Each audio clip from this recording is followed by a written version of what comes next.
hizo desaparecer, entre comillas, durante la democracia, a la clase media. Claro. ¿Sí? Porque de alguna u otra manera lo terminan haciendo. Eso es así. Así que para hablar un poco de todos estos temas, estamos en comunicación con el economista Claudio Lozano, que además es presidente de Unidad Popular y coordinador del Instituto de Pensamiento y Políticas Públicas. ¿Qué tal, Claudio? ¿Cómo te va? Pablo Yumato te habla. ¿Qué tal, Pablo? Un gusto saludarte y saludar al equipo y a la audiencia. Muchas gracias por atendernos, como siempre, Claudio. No faltaba más. Bueno, vos sabés que en el editorial del día de hoy decía que pasamos de 50 años de terrorismo de Estado a un estado de terror con este gobierno, ¿sí? Entonces, la pregunta que te quiero hacer, un poco para adentrarnos en esta lógica que ya lleva mucho tiempo, ¿no? Sobre todo lógica económica, ¿en qué consistía el plan económico de Martínez Dios y por qué fue retomado en plena democracia por Menem y Cavallo, por Mauricio Macri, con sus ministros Prat-Gay, Duhovne, Lacunza, entre otros, y ahora por Milei, Caputo y Sturzenegger? ¿Por qué esta historia se reitera permanentemente en nuestro país?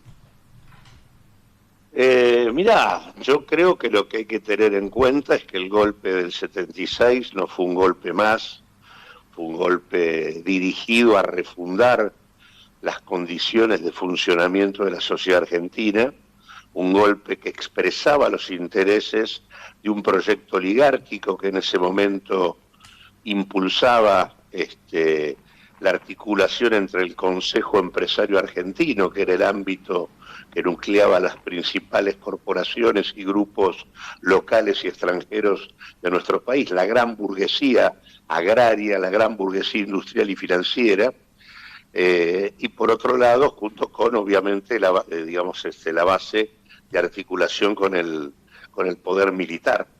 Ese proyecto oligárquico que pretendía, terminar con la Argentina que teníamos hasta mediados de los 70 y que tomó una decisión política, fue un plan político, la economía de la dictadura, que es la que se prolonga durante la democracia inclusive, era parte de la doctrina represiva, la doctrina que implicaba aniquilar al movimiento popular y que suponía desarticular las alianzas políticas que una y otra vez le daban vida a un proyecto popular en la Argentina sobre la base de la articulación entre el empresariado con intereses nacionales y la clase trabajadora.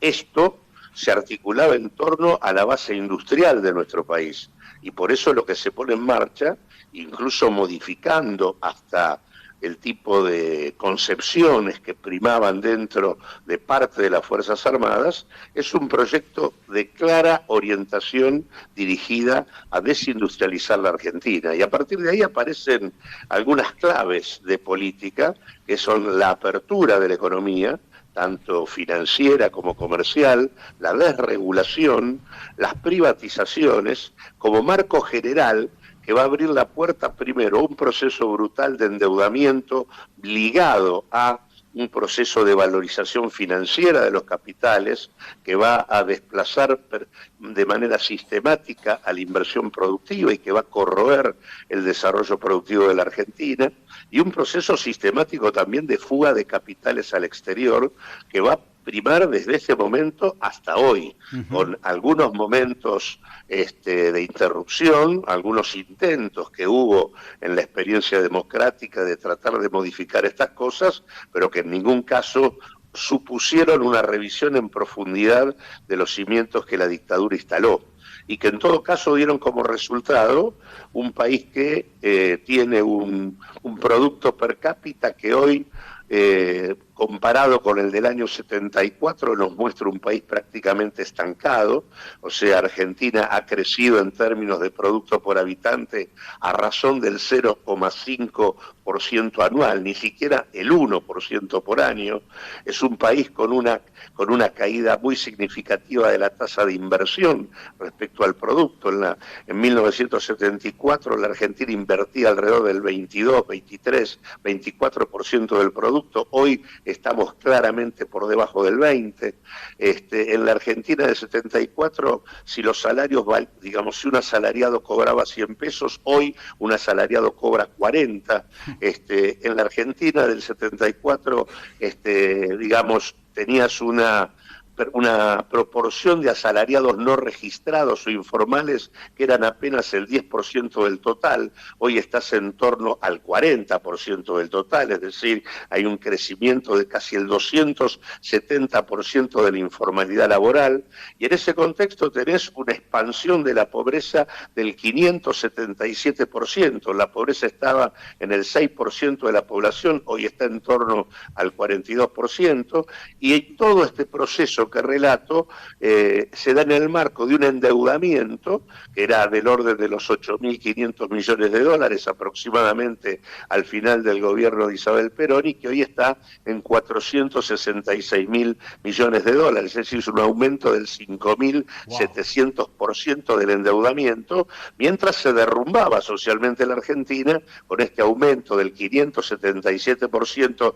de la pobreza, que supone la destrucción de aquella Argentina que tenía que ver con los sectores medios, que tenía que ver con la idea de que los hijos vivían mejor que los padres, la idea de la movilidad social ascendente. Bueno, esa Argentina es la que, a partir del proceso que abren las clases dominantes en el 76, comienzan a desplegar una verdadera estrategia de la desigualdad que lamentablemente en el escenario institucional y democrático no se pudo revisar. Hubo intentos, fracasaron, y lo cierto es que la economía fue parte, por eso me parece muy importante entenderlo, la economía fue parte de la estrategia represiva, porque lo que se entendió por parte de las clases dominantes, que para que el país pudieran dominarlo y gobernarlo, tenían que destruir el país industrial, porque ese era el marco en el cual se conjugaban las alianzas políticas que le permitían una y otra vez al movimiento popular cuestionar los proyectos oligárquicos en la Argentina. Por eso, cuando uno compara, por ejemplo, lo que pasó en simultáneo con el golpe en Brasil, los militares en Brasil, en una época similar, lo que pusieron en marcha fue un proyecto industrial en Brasil. Acá en la Argentina, fruto de la Argentina, que le daba una y otra vez capacidad política a los sectores populares, lo que se hizo fue tomar la opción de inducir una crisis prolongada, que tiene que ver con la decadencia argentina que vivimos hasta hoy, y que de alguna manera esto que vos mencionabas, del terror de la dictadura al estado del terror, ciertamente hoy tenemos un gobierno que lo que pretende es consagrar institucionalmente el proyecto fundacional y oligárquico que puso en marcha la dictadura. Ese es el intento, a 50 años del golpe, y el que esperemos que la memoria, la verdad, la justicia permita que la rebelión frente a estas cosas comience a marcar límites desde ahora en adelante para poder terminar con esto antes de que en todo caso se consolide. Dos temas que me quedan dando vuelta de lo que venís diciendo. En términos económicos hay hechos puntuales, medidas que se tomaron de la dictadura militar que no se modificaron en plena democracia. Estoy hablando, por ejemplo, de la ley de entidades financieras.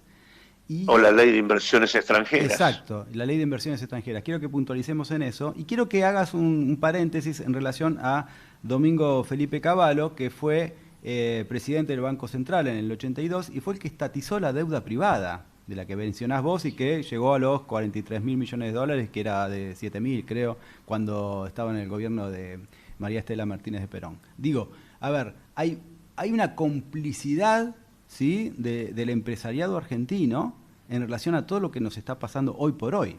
Y sigue sucediendo, es increíble eso. No, por eso empecé diciendo que el golpe fue promovido por una institución, que fue el Consejo Empresario Argentino. Ese Consejo Empresario Argentino nucleaba a la gran burguesía agraria, a la gran burguesía industrial y financiera, y tenía como presidente a Martínez de Oz, claro, bueno, sí, obvio, que al mismo tiempo era el presidente del grupo Asindar, en aquel momento grupo que había protagonizado ya en el 75 el proceso represivo conocido por la AAA y en el marco de lo que fue el Villazo, ¿no? Que condujo en aquel momento Piccinini, el dirigente de Villa Constitución. Sí, sí, sí. O sea, el compromiso de esos grupos empresarios es total, porque de hecho los funcionarios de la dictadura en materia económica, los que ocupan las principales cargos y los cargos incluso dentro de las empresas públicas, son el 70% de los funcionarios eran funcionarios de los principales grupos empresarios del país. Sí, sí. O sea, el Estado fue colonizado directamente por el funcionariado de las principales corporaciones empresarias de la Argentina. Así que el compromiso no solo tuvo que ver con el tipo de plan que se puso en marcha, sino que incluso varias de las grandes empresas, uno puede poner Mercedes-Benz, puede poner Ford, puede poner a Sindar, que mencioné recientemente, como tantas otras, que habilitaron incluso sus centros industriales para que fueran centros de represión o de exterminio de desaparecidos. O sea, aparte de, se involucraron directamente en el proceso represivo, entregaban expresamente las listas de delegados de cada uno de sus establecimientos. No por casualidad, prácticamente el 60% de los desaparecidos tienen que ver con los trabajadores organizados en los cuerpos de delegados de las distintas empresas. Ahí fue el núcleo del proceso represivo, porque el tema era cómo, incluso está en el primer discurso de Martínez de Oz,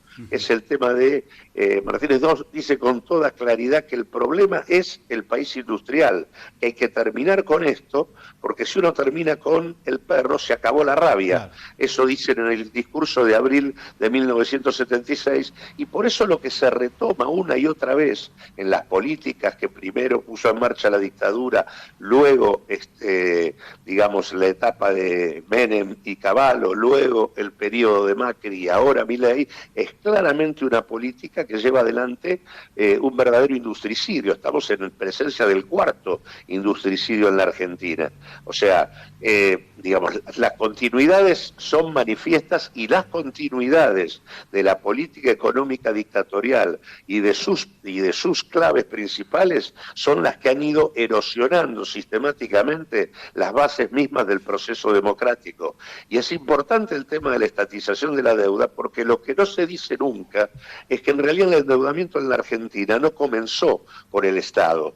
En realidad, permanentemente el neoliberalismo dice que en realidad el endeudamiento es el resultado del déficit público, cuando en la práctica acá el endeudamiento lo tomó el gran capital privado, que tomó deuda en el exterior a tasas descomunales, a tasas bajas, bajísimas, porque era el momento de los petrodólares a nivel del sistema mundial, y consecuentemente el financiamiento que se obtenía era muy barato, y que traían esos dólares a la Argentina, los transformaban en moneda local y los colocaban en el marco de la reforma financiera que puso en marcha Martínez de Oz, y que pagaba tasas de interés muchísimo más altas, en el marco de la vigencia de una tablita cambiaria que permitía que, una vez generada la renta en moneda local, pudieran salir a una tasa de cambio muy por debajo, permitiéndole una fuga sistemática de excedente al exterior,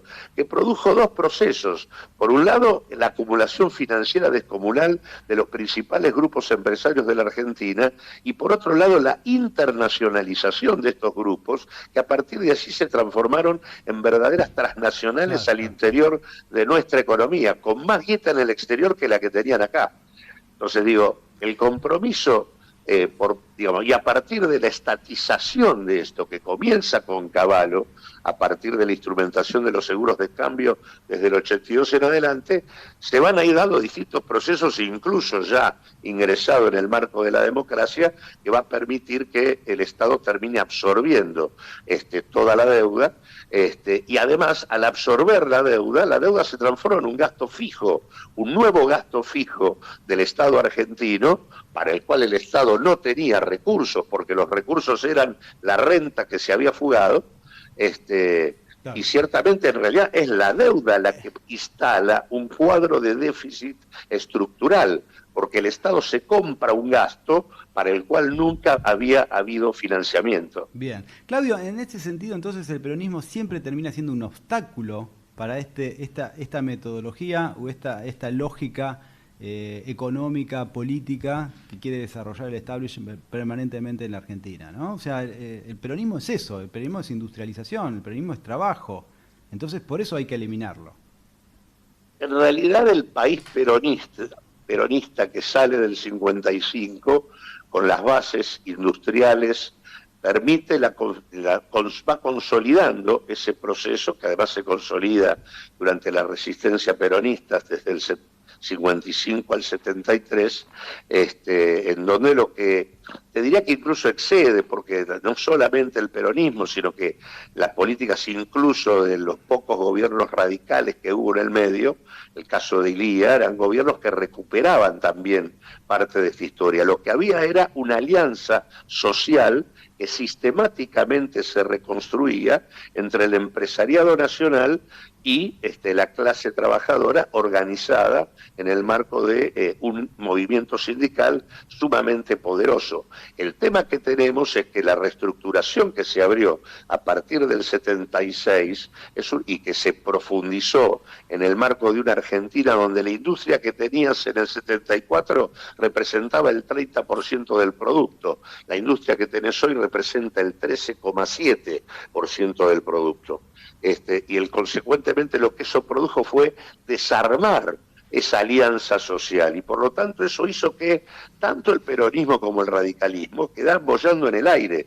Por eso el peronismo posterior a la dictadura tiene características muy distintas y hace posible que haya habido un peronismo en la década del 90, un partido justicialista que, digamos, no solo que no fue obstáculo, sino que profundizó las claves principales de la orientación dictatorial. O sea que lo que destruyó la dictadura y el proceso político es esto, la alianza social que una y otra vez se reeditaba en la Argentina en el marco del país industrial. Y por supuesto la tarea política actual es cómo se reconstituye otra alianza diferente, porque efectivamente acá hay una parte de lo que alguna vez se denominó empresariado nacional, que de nacional ya no tiene nada y que consecuentemente obliga a un papel distinto por parte del Estado en lo que hace a la regulación, el control y la dirección del proceso de inversión. Y lo que tenemos es un Estado que sale de la dictadura y que se profundiza hasta hoy, que prácticamente perdió toda capacidad de intervención en el ciclo económico. Hay que recordar siempre que el Estado del 74 era un Estado en donde las empresas públicas representaban el 35% de las ventas totales de la cúpula empresaria. El Estado era un actor poderosísimo en términos de capacidad de intervención en el ciclo económico y de dinamización de la inversión pública. Hoy el Estado representa apenas el 10% del total de las ventas de la cúpula, es decir, nada. Y eso tiene que ver exclusivamente con una empresa que es YPF. Prácticamente su incidencia en el resto es inexistente. Mira vos, bien. Bueno, nos metemos un poquito entonces, podemos hacer algo de 5 minutitos más, Claudio, ¿podemos? Sí, claro. Bueno, a ver, cuando quieren convencer a su electorado, me refiero a los políticos de la derecha, siempre hablan de que hay que sí o sí bajar la inflación y que hay que priorizar el equilibrio fiscal como metas que son terriblemente prioritarias. Y que para lograr esos objetivos necesariamente hay que llevar adelante un plan económico ortodoxo que por lo general siempre es el que recomienda el FMI. A ver, la pregunta que te hago es, ¿por qué dicen eso? Y en todo caso, ¿por qué no se podría hacer de otro modo? ¿Y por qué le cuesta tanto a los gobiernos nacionales y populares bajar el déficit o que no haya tanta inflación? Yo sé que es una pregunta muy compleja y te estoy pidiendo que lo resolvamos o que lo resuelvas vos en pocos minutos, pero ¿hay una explicación un poco rápida para que la gente entienda por qué siempre terminan convenciendo a la mayoría de la población para que los terminen votando y después termina pasando todo lo contrario? Lo primero que hay que entender es que esto que estábamos comentando, que es el proceso que se abre desde la dictadura en más, está sostenido en actores concretos.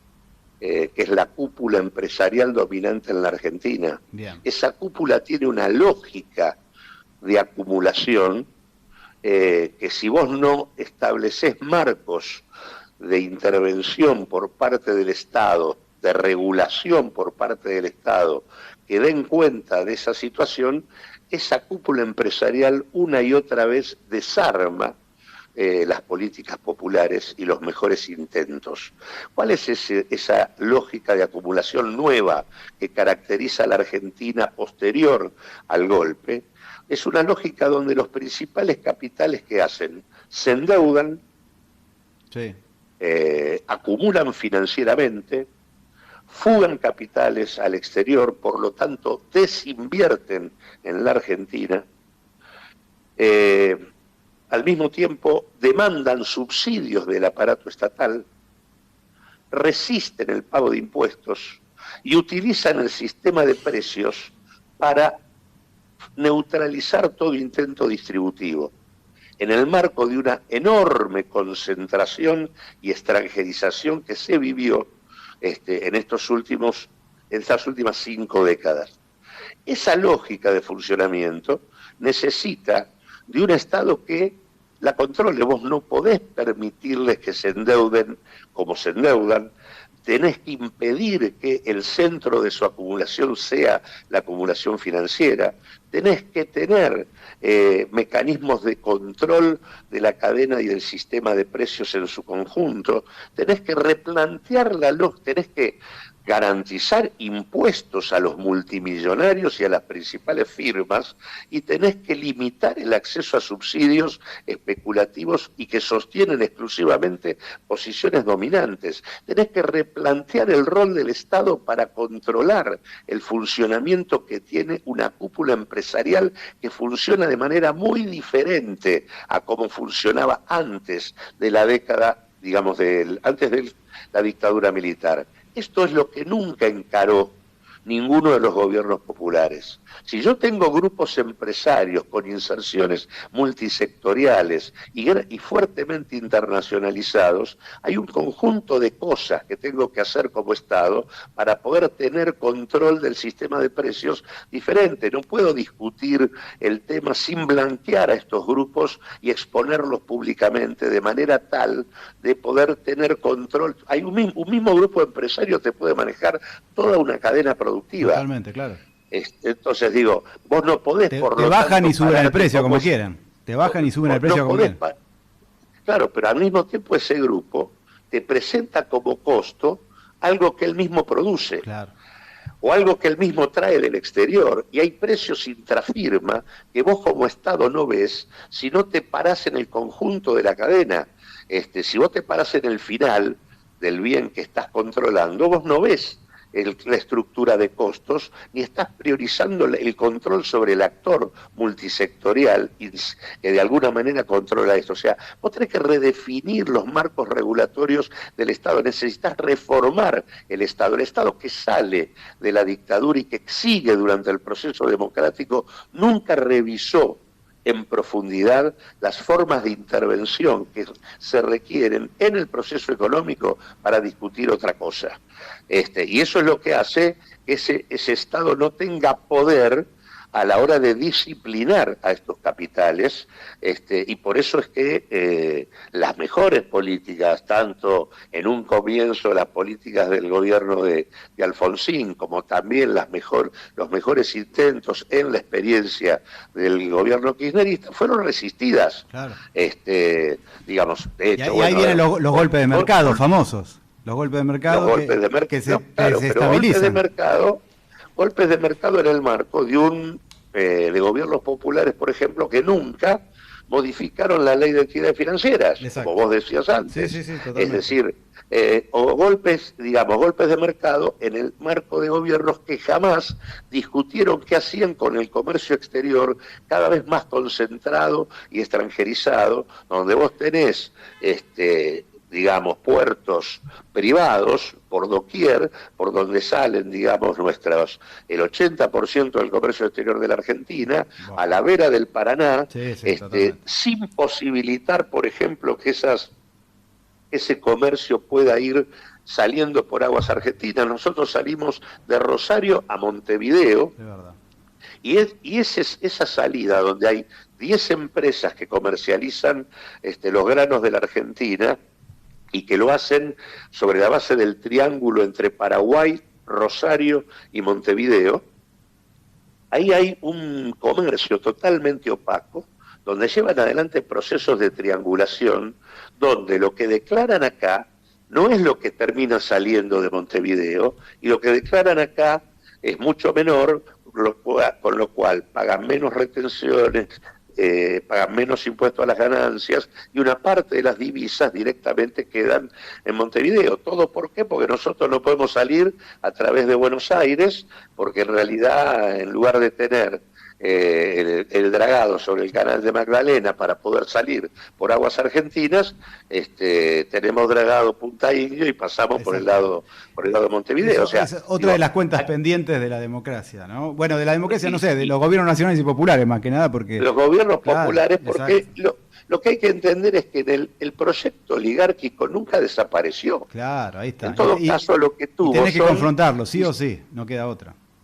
Y aparte, digo, tiene momentos donde tiene control sobre el aparato del Estado, pero esos momentos fueron la dictadura, fue el periodo de Menem y Cavallo, fue el periodo de Macri, y es el periodo de Milei, pero después tiene momentos donde, sin tener control sobre el aparato del Estado, los actores principales que sostienen ese proyecto siguen existiendo y siguen trabando cualquier otro tipo de estrategia. Y han construido herramientas institucionales. A la salida de la dictadura no tenían una fuerza política. Hoy tienen el PRO y la Libertad Avanza y han penetrado de manera sistemática tanto sobre el Partido Justicialista como sobre la Unión Cívica Radical. Totalmente, es lo que permite que Milei haya podido gobernar sacando las normas que sacó ahora en sesiones extraordinarias, o que haya gobernado por decretos absolutamente inconstitucionales en los primeros 2 años. No, nunca podría haberlo hecho. O sea, hoy tienen un apreciable control institucional, tienen un control y expresión concreta en los multimedios. Hoy, el correlato de el Consejo Empresario Argentino con Martínez Dios a la cabeza es la Asociación Empresaria Argentina, en donde Clarín, Techín y otras grandes corporaciones, Galperín y compañía, tienen que controlar esa asociación. Ledesma, que controlan esa asociación empresaria, pero está Clarín también. Es decir, los multimedios también están articulados en esta historia. Así que lo que se necesita acá entender es que la política popular tiene que construir un bloque de poder alternativo al que sostiene el proyecto oligárquico. Hoy está claro que Milei no es Milei. Milei es la Asociación Empresaria Argentina con sus principales corporaciones, es el aval de los Estados Unidos, es la Libertad Avanza, pero es también el PRO, buena parte del UCR y una parte importante del PJ. Sí. Todo eso es Milei. Es más, hasta te diría que una parte de la conducción de la CGT es parte de eso. Bueno, ahora, hay que armar otro bloque, otro bloque de poder, si se quiere hacer otra cosa. Es verdad, la verdad. Claudio, yo no sé cómo no estás en las filas más altas de los partidos más importantes del país. La verdad, me parece que hay... ¿Puedo dar una respuesta? ¿Por qué? A ver. Porque digo estas cosas. Claro. Porque me parece que todo el mundo sabe lo que hay que hacer, ¿no? Todo el mundo sabe lo que hay que hacer. El problema es que el problema exactamente, a eso voy yo. Porque vos tuviste de alguna manera el gobierno del Frente de Todos y no te daba mucha cabida. Claro. Entonces, bueno, pero porque tuve una actitud crítica sobre los temas centrales. Uno, la deuda. La estructura de saqueo de la Argentina se organiza en torno a la deuda. Exacto. Si no, vamos a discutir eso. Y lo primero que no se discutió en la democracia argentina es que el origen del endeudamiento en el marco dictatorial y de carácter privado define con claridad que la deuda en la Argentina ingresa en la categoría de la deuda odiosa. Exactamente. Sobre la cual hay jurisprudencia internacional para cuestionarla en su legitimidad y legalidad. Claudio, y nunca se discutió esto. Totalmente. Pero ya algún día se va a tener que discutir. Por supuesto. Dios quiera que ahí estaremos en las primeras filas. Exactamente. Claudio, te agradezco infinitamente esta charla, como siempre. No, al contrario. Abrazo Gracias por llamar. que estés muy bien. Bueno, ustedes lo escucharon, era el economista Claudio Lozano, que además es presidente de Unidad Popular y coordinador